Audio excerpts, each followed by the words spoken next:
to the call by the APC's vice presidential candidate, Kashim Shettima, for issue-based campaign instead of the Muslim-Muslim ticket debate, even though the campaigns for the election are yet to start.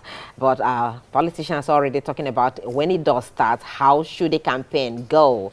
Should people stop focusing on the Muslim-Muslim ticket of the APC and look at what the APC wants to offer, or what other political parties who want to wrestle power from the ruling party also would be able to do when they get into power? So we have our guests already seated in the house to do justice to this. Wale Oluade is a political analyst seated right here. Thank you so much, Wale, for being here. Thank you, Nkoli. Andrew Abu is also joining us here, is an All Progressive Congress member. It's a pleasure to have you, Andrew. Gentlemen, thank you for being here. Well, let me start with you. That statement by Kashim Shettima that people should focus on issue-based campaigns rather than the Muslim ticket of the APC. Let's begin from there. Can Nigerians actually take their focus away from the Muslim ticket of the APC? Thank you, Sanami. I saw that yesterday, and it was the audacity of the conceit, for me. I mean, they want us to focus on the issues and not talk about the religious identities of their candidates. Fine. What issues do they want us to focus on? Let's start from insecurity. Is it that Nigeria has since become a canvas of bloodshed? I mean, I've lived in Abuja off and on maybe 20 plus years now. I mean, I could never have imagined that I would be going out to ShopRite or going to church and people will be saying, please be safe, try and come back in one piece. That's the reality in Abuja. I mean, insecurity has gone. Kuje jailbreak, Kaduna train attack. We still have, victims in the kidnappers with the bandits. Even after almost ₦1 billion in ransom has been paid, they are still there. And okay, so these monies are paid ransom to bandits and terrorists and kidnappers, but we can't trail the money, we can't arrest them, we can't do anything to them. So killings everywhere, and the list goes on. I mean, our massacre is there still fresh. They want us to talk about the issues, so even though I don't speak for the PDP nor for the presidential candidate of the PDP, I think they have people who can do that. But my job as a public affairs analyst is to remind Nigerians, that when this government were going to come into office 2015, they promised Nigerians, three issues: insecurity, economy, and corruption. So the list of the insecurity situation, I mean, we could go on and on and on and on. On the economy, I mean, I just saw here where a former president is complaining about cost of diesel, 800 naira from 150 or let's say 200 naira to 800 naira. I mean, is it the exchange rate of the naira to the dollar? Is it the fact that excess crude account from 20 billion in 2007 has been reduced to about 300 and something thousand naira for Nigeria? Nigeria as a country, what is left in our excess crude accounts, which serves as a buffer for days such as this, is depleted to about 300 and something thousand naira. Do you know how many Nigerians who have multi-million dollars in their bank accounts? I mean, a Nigerian just gave an endowment of $1 million to University of Ibadan. But Nigeria as a country, this government, this party and the government that they produced are so adept. They're smart when it comes to borrowing. So our debt profile has shot to, 40 plus trillion. So there are so many issues. They want to talk about the issues. Is it the cost of inflation, the living standards of Nigerians that has plummeted so badly? Is it the issue that in 2019, when this government, after 4 years, failed abysmally, and they were campaigning for re-election 2019. The candidate of the APC now, had bullion vans in his home. And those bullion vans were not selling ice cream. I can guarantee you that, because the Kashim Shettima, who used to say we should focus on issues, loves ice cream. So those bullion vans were not selling ice cream. They were there with money. So their candidate loves vote buying. I'm saying it, So those are the issues. We'll talk about the issues. But they are trying to hide behind a finger. That's what they're trying to do. They've been found out. APC has been found out. 2014, 2015, there was a massive propaganda campaign to unseat an incumbent government and the president, and they succeed. Everything in the playbook of people like Joseph Goebbels, you know, master propagandist, was thrown at that government, and they succeeded, you know, in getting that government out of office. But they had no plans for this country, you know, because 7 years plus, we've all seen it. It was while they were in office, they came up with one plan that Bill Gates tore to shreds. They came up with another plan, the ARJP, and regardless of all those so-called plans, here we are today. You know, Nigerians are saying, from where I come from, the neck of the wood where I come from, there's a proverb that says, if you go to the gods, you know, to get your life better, at least if the gods can improve your life, please leave me where I am. Nigerians today, in unison, north, south, east, and west, are saying, can you please take us back to 2015?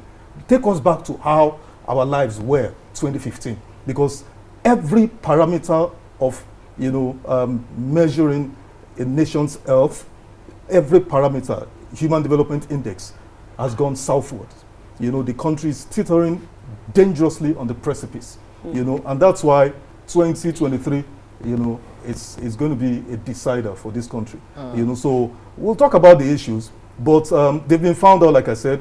You do not exacerbate the diversity that was hanging on the thread when they came in. You know, we were papering over the cracks when they came in, but then they came in and then they fractured, you know, the diversity. They totally mismanaged the diversity. All right, you know. so you have said some things, but then how would you respond to people who believe that, you know, the problem that Nigeria is having today is a global issue, that there is some economic crisis going on, especially after the COVID-19 pandemic, and then even the countries we are looking up to are also going through their own challenges. The UK, for instance, also have their fuel prices increased, and they are also worried about that. They are also trying to come out from the impact of COVID-19. Then the Russia-Ukraine war came up and all of that. And again, there's people who believe also that what is going on, that APC wouldn't have happened if the PDP had performed well. Absolutely. Give me a break, Nkoli. Please give us a break. You know, I told you they've been found out. APC and their government, they've been found out. You know, there's no hiding place. You see, this narrative, this false narrative of it's a global thing. Excuse me, Nigeria is perhaps the 6th or 7th largest crude oil producer. When the war in Ukraine broke out and fuel cost of crude spiked, guess what? Nigeria should be smiling all the way to the banks. I just told you our excess crude account is depleted almost zero.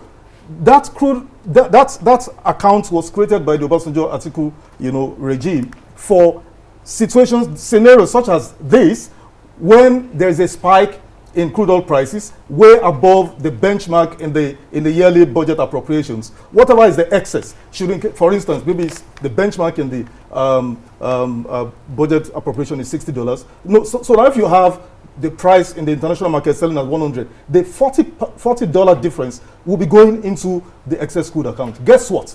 Because this government came into office, they made the refineries not working. What did they do? Nothing. Nothing, absolutely nothing. They only came at the 6th year or 7th year to talk about fixing Port Harcourt refinery. Guess what? As we speak, nothing has happened with Port Harcourt refinery. All right. This year we spent 4 trillion naira on subsidy. Next year the budget is 6.7 trillion naira on subsidy. That's why I'm telling you, Nkoli, don't buy those false narratives. It's not going to wash. Nigerians are not buying it. Thankfully, we'll have a right of response from the APC. Yes, let's have you respond, Andrew Abu. I just want you to respond to what Wale has said. Okay, so before I respond to a few things he has said, or some of the things he has said, because of course I'm able to respond to everything, I want to say to everybody listening to me today that I'm first a Nigerian before an NPC member. And the progress of Nigeria is my primary concern. Okay, now it's amazing that, you know, when people come on air and talk about the APC government, it feels like a government that just came in without issues happening or things going south in 2015 before Jonathan's administration was taken out. Now, when we talk about the litany of problems in this country, from insecurity to the economy and to corruption, if you narrow it down to this government, you are being totally unfair. And that is what my brother is trying to do. And you see, whether we like it or not, no matter how much you try to put the APC government down, there has been a history of issues that have always consistently happened to our country, even before the inception of the APC government. And we cannot run away from it. Okoli had asked him a couple of questions. Look, there are issues, global issues that countries are facing. Okay? Wars, different things have culminated to all the challenges we are facing today. And he's brushing it off. Those are the realities, whether we like it or not. We live in a country where things, when we talk about fixing of refineries, as he mentioned, if it did not take the PDP government 16 years to fix the refinery, why do you pass the buck to the APC government that has done barely 8 years? Okay, so whether we like it or not, we have, and I hate to bring conversations down to PDP and APC. The issues that is bedeviling this country today is faced by Nigerians. Nigerians are the people that are bearing the brunt of all the things that is happening. We have a history. We're coming from somewhere.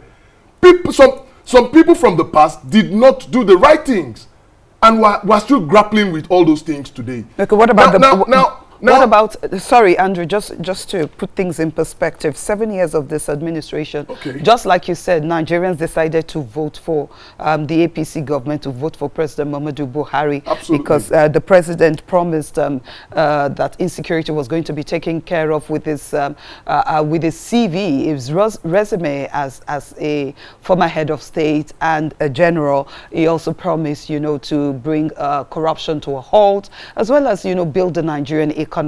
I think it is on this premise that Nigerians are holding the APC administration responsible and holding them accountable for, and for a government who had campaigned based on these indices, they have to answer to the Nigerian people. Let's take it from there. Issue-based campaigns. Let's take it from the issues that helped APC win in 2015 and where we are today. Now, whether we like it or not, our economy as a country, so this is taking economy, which is one of the prongs of the APC campaign, out of the 3 prongs that they campaigned on: anti-corruption, insecurity, and the economy, right? Now, the economy of this country is tied to the global economy. Whether we like it or not, that is the reality. We cannot run away from it. Okay, we have a country that from inception has been a country that has barely exported anything to bring in foreign to bring in a dollar, for instance, in our foreign reserve, as he has mentioned. Okay, these things are things that are very clear. Let us not come on air and start confusing Nigerians. There are ways we bring in foreign currency into this country to back our foreign reserve or whatever that needs to stabilize our economy. Okay, and we all know the challenges. If you understand the economy of this country, whether we like it or not, the challenges of this country is that we are an import dependent country, and it has been one of the major challenges that we've had. Now, to insecurity, the insecurity that we face today, it is not a build-up of 7 years ago. It is not a build-up of 10, 15 years ago. It has been a build-up of a long stretch of time. Okay? Now, the APC promised to curb a lot of things that the PDP government, under different administration, have dealt with and have not dealt with it the way Nigerians expected. But whether we like it or not, the people in the southeast and northeast of this country today will tell you that the insecurity level in the northeast has improved. Okay, whether we like it or not, in 2011, in this Abuja, you could barely even go to church without getting scared where the next bomb is going to go off. Okay? So, and in the history of this country, for every time elections are drawing close, it has always been that everything starts happening in very high quantum. And it is no different going into the 2023 elections. Okay? So, we've had history of different things that have happened, and in the same way that it has happened. Okay? And unfortunately, 2023 is still going through that phase. Okay? Now we talk about the major concern of this conversation is the APC vice presidential candidate talking about people discussing issue-based campaign. Okay? Now, people call our ticket the Muslim ticket, and it's very offensive, you know, when you say Muslim ticket. I call it same faith ticket. Okay? Now, I don't know about other Nigerians, but for me, I'm not looking for a religious leader. I'm looking for a political leader who can provide political solutions to the problems that we have. And nobody should be deceived. There is nobody that is going to come in 2023 as the president of this country that is going to solve all the problems bedeviling this country. Okay? So we must prepare ourselves to know that, look, we're in a rough ride as a country and as a people, and nobody is going to come with a silver bullet to solve all the problems that have existed since the creation of this country. Okay? So let us, when we talk about this country, let us, regardless of party differences and the interests that we have, we should at least have it in mind that whether we like it or not, Nigeria is the country that we have, and whatever we say about this country goes a long way globally to project us as a people in good or in bad light. Okay? Andrew, I don't think APC has a right to be angry if anybody is saying anything that the ruling party should do that it hasn't done, because it was a promise. Now there's a contract between the ruling party and the Nigerian people. So if you have told me in a contract that we signed, and that was why Nigerians overwhelmingly voted for the APC at the time, that you're going to protect me, irrespective of what the position of things were at the time. And that was why, because people were not comfortable anyway, that was why they decided to have a change. And your mantra was change. And then we got to 2015, after 4 years, people were already saying change the change. But you said 4 plus 4 is okay. With 4 plus 4, we can get the right decisions taken and the right things done. And then the second 4 has gone again, and people are still crying. So APC shouldn't be angry, because APC also talked so much about the ills of the PDP. And that was why people voted them into power. Now, agreed. Look, in every campaign, and we're still going to see much of that the moment INEC lifted bans on campaign in September. Now, people make promises. People say things to endear people to their party, their political party. Now, this is not saying APC made promises they couldn't keep. APC got into government in 2015 and realized that what they even thought was the problem was even bigger than what they knew from the outside when they got into power. A lot of things were wrong. Now, people talk about, for instance, how can't we stabilize the electricity of this country?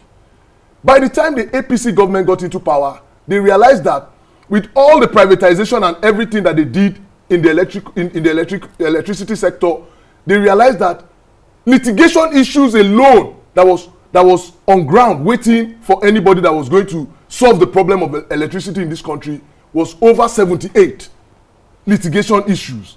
Okay? So there were issues that the APC during campaign did not even know was even worse than what they were even talking about. So the government applied for a job it could not deliver.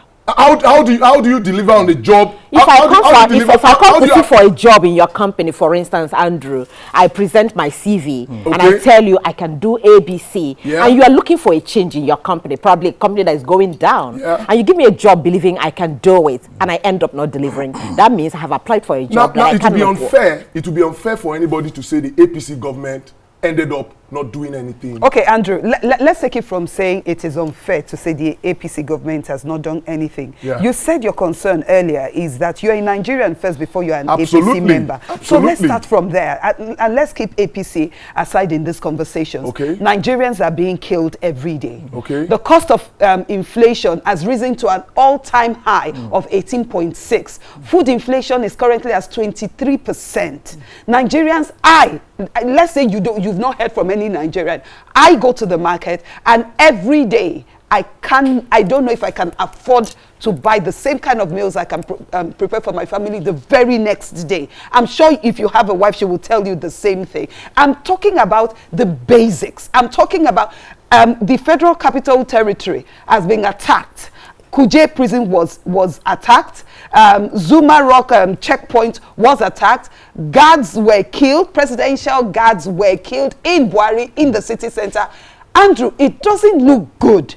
And this administration, with no indices, shows that they have succeeded in achieving anything that they promised to Nigerians, whether they knew the problems or not. But they have also had 7 years to deal with this problem. How come they've not been able to solve any? So now, will I say that I'm in denial of the issues and challenges we have as a country? If I say that, I'll be lying. Okay? Now, is the challenges or the issues bedeviling this country for the government alone to solve? If I say that again, I'll be lying. The problem of this country is for everybody to put all hands on deck to solve. Now, look, let's come to the reality of the fact that for me, right now, it is not about APC or PDP anymore. It is about how our country, Nigeria, can survive. All right. Okay? Okay. So let's come back to you, Wale. Nigeria is having issues now, and everybody knows that. Someone said, I think it was Sheikh Gumi that said a couple of days that he pities anyone who wants to take over the mantle of leadership from the ruling party because the problems are just so huge. And Andrew here has also said that no government, nobody has the magic wand to change everything that has happened in this country in one day. So the problem here is the candidates that are campaigning to take over power. Do you think they have what it takes to deal with this problem? Would they not also get into the seat of power and realize, just like the APC realized, that the problem they are seeing from the outside is so huge that they can be overwhelmed? Thank you, Nkoli. While I have no doubts in the ability of Asiwaju Bola Tinubu to probably do a little bit better than the current president, but I don't think, a couple of challenges he has, moral issues and then physical fitness issues would encumber him if for any reason, by sheer miracle, he gets there. Because it's got to take a miracle for APC to win next year's presidential elections. In fact, any APC government at even states, because this party, did great injustice, great, terrible harm to Nigeria, But I know that there are a couple of other presidential candidates. I mean, I have a program and I interviewed a young man on my show just 2 days ago. Brilliant young man, Nigeria is not short of competent individuals who can manage this country. But the APC did this country a great harm in 2015 by bringing President Muhammadu Buhari, And when we say this, it's not because we don't. I like President Buhari personally as an individual. I mean, I love the way he looks, handsome, beautiful man, clean and all of that. But he is not suitable for the job. He has no capacity for the job. He never did, Anyway, so what happened after 4 years, 2019? You would have expected Asiwaju Bola Tinubu, if he loved Nigeria, I love what my friend here was saying about Nigeria first. If Asiwaju indeed is a patriotic Nigerian, he would have said to himself, I can't back this man, because this man, at the rate we're going, you know, if this guy gets under 4 years, he would sink this country. But guess what? He backed him to the hilt for selfish reasons. That was actually when we saw bullion vans. He rolled out all the you know, heavy artillery to back him for a second time for selfish reasons, because there was an unwritten pact that, okay, I'll back you, then it will be my turn. And that's why you had the story of Emilio Khan in Abeokuta and all of that, you know. Okay, so I know the PDP candidate is an extraordinary manager of resources. He's a capable leader. He will do a damn good job as president of Nigeria. Of course, I don't envy anybody who's going to take over as president of Nigeria 22. I don't envy anybody, because the colossal regression is unbelievable.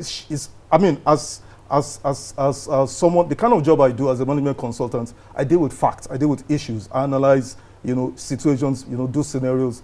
It's unbelievable. You know, the level of regression is unbelievable. Take insecurity, for instance. Well, yeah, we've talked about insecurity and all of that. Talk is cheap, they say. Okay. You know, it's so easy to talk and convince people to vote for me, I will deliver. But that was exactly what happened with the APC government at the time. They told people, stay with me, I will deliver, I will solve your problem. It never happened, like you said.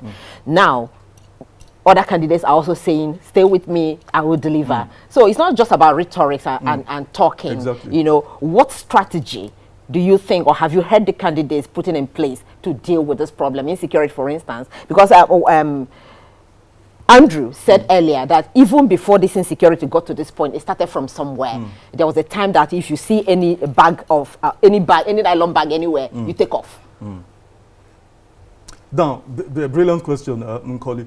I mean, take Atiku Abubakar, the PDP candidate, for instance. You know, I'm well acquainted with him and, I mean, his team. You know, I know he has, on paper, you know, he has a brilliant plan. He's always had. This was a former vice president, and if there is any golden era in the last 23 years of this Fourth Republic, it was under that administration. And Atiku Abubakar, as president, I know, for instance, will not give a tacit nod to terrorists because of ethnic consanguinity. It will never happen.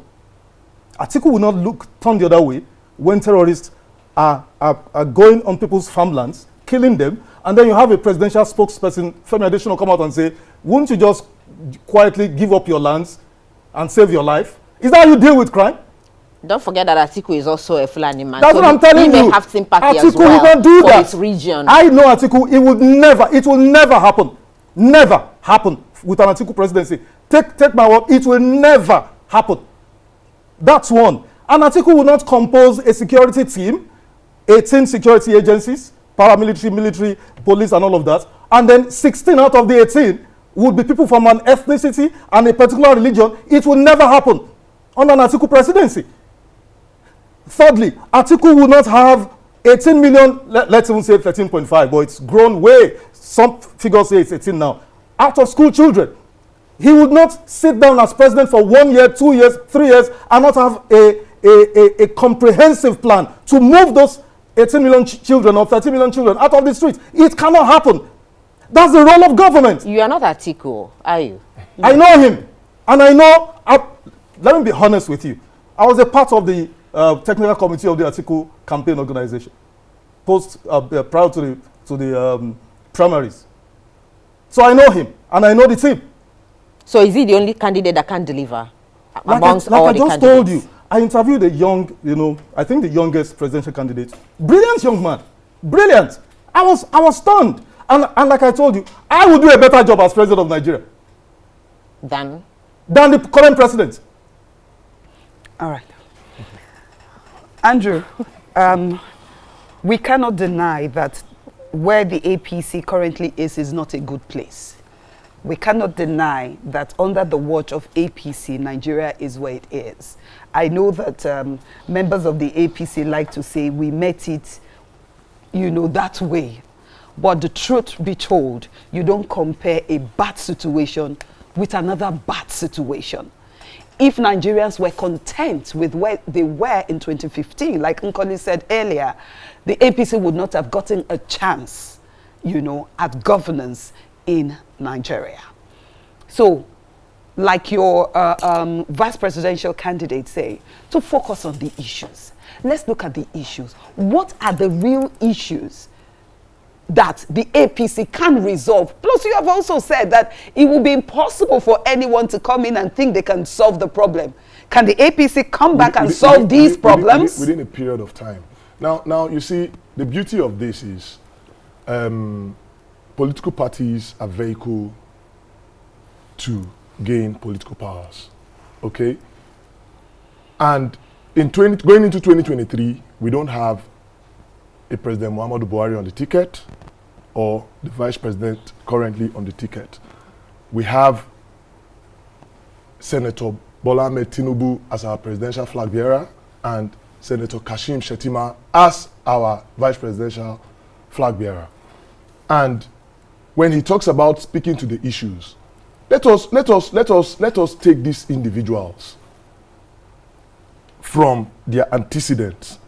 You know, unfortunately, my brother had talked about how Atiku had been vice president for 8 years in a government that has, in the Fourth Republic, that have performed the best. But he has not particularly said the things that Atiku did that was spectacular. Because under that government, he handled a privatization that up until date is still a problem. But I'm not here and till we finish our campaigns and go into election, I will not cast aspersion on any presidential aspirant or a candidate of any party. I won't do that. I will only concentrate on the presidential flag bearer that we have, that is a product that has been tested and has delivered. Even when the same Atiku's administration denied him for 3 years federal allocation, he survived it. Okay? The same administration, you know, did a lot of things to that, to our presidential flag bearer when he was the Lagos State governor, and he survived it. Lagos State is a very complex state, a state whose economy is more than a lot of countries within the West African coast. Okay, so tell me how a man who has built, who has done a 50-year plan for Lagos State that has worked perfectly well, people will be in doubt of how he can handle and deal with the issues. All right, we're going to have to leave it here. We're done? We are done. Unfortunately, we cannot. I'm sorry, Wale. We have to go. We have a segment that must come up right now. We want to say a very big thank you to our guest, a political analyst, Wale Oluwade. Wale, thank you very much for your time. And we've also had a member of APC, Andrew Abu. Andrew, thank you as well for your time. I'm surprised you people didn't add PDP to his introduction. All right. Phytomedicine is up next. Stay with us.